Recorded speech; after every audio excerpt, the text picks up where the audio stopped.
the time to fight our revolution, to take back control of freedom of speech, of fairness, of responsibility for ourselves as individuals, and take that out of the hands of globalist, Islamist, United Nations unelected voters is now, not 4 years from now, not 10 years from now when it's too late. You look at how quickly secular governments, secular democracies can disintegrate. All you have to do is look at recent history. Yugoslavia, Syria, Venezuela, these democracies all collapsed into armed combat. Venezuela's on the verge of it, I think, yeah, within a space of 24 months. Those of you Canadians that do not wish to smell the coffee and realize what is happening by our corrupt globalist governments are repeating the history of the Qing dynasty in the late 1800s. We moved forward from the late 1800s in China and the democratic rebellion of the Kuomintang to the wars fought against the Japanese and the globalist invaders from the Japanese Empire at that time in China.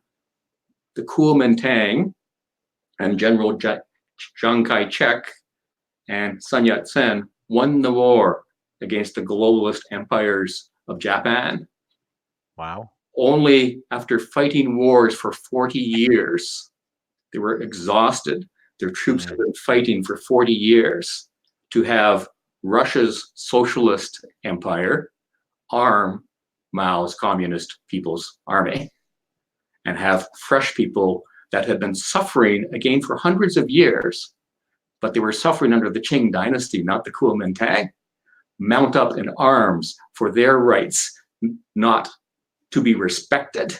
So the Communist Red Army fought the wrong people and they pushed the Kuomintang onto the island of Taiwan, which is now, as everybody knows, one of the world's thriving democracies.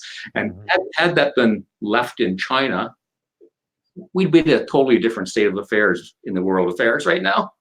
So yeah, my message to Canadians as to why I gave that story briefly in my 4-minute speech was to point out democracy is not something you take for granted. Democracy is something you fight for and you stand on guard for to keep our nation free and clear with respect and harmony.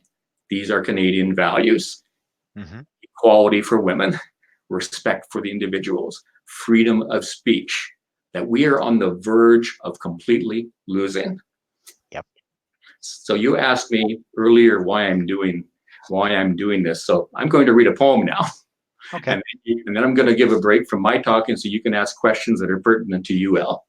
Okay. This poem is from a medieval poet named Richard Lovelace, and it's called "To Lucasta Going to the Wars."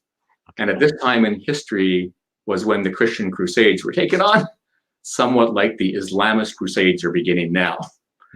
His words are, "Tell me not, sweet, I am unkind, that from the nunnery of thy chaste breast and quiet mind, to war and arms I fly. True, a new mistress I now chase, and with stronger faith embrace a sword, a horse, a shield. Yet this inconstancy is such, as you too shall adore. I could not love thee, dear, so much. Loved I not honor more." And I read this poem because it resonates with my soul as to what all 338 People's Parties of candidates have undertaken. We are waging a war for freedom of speech.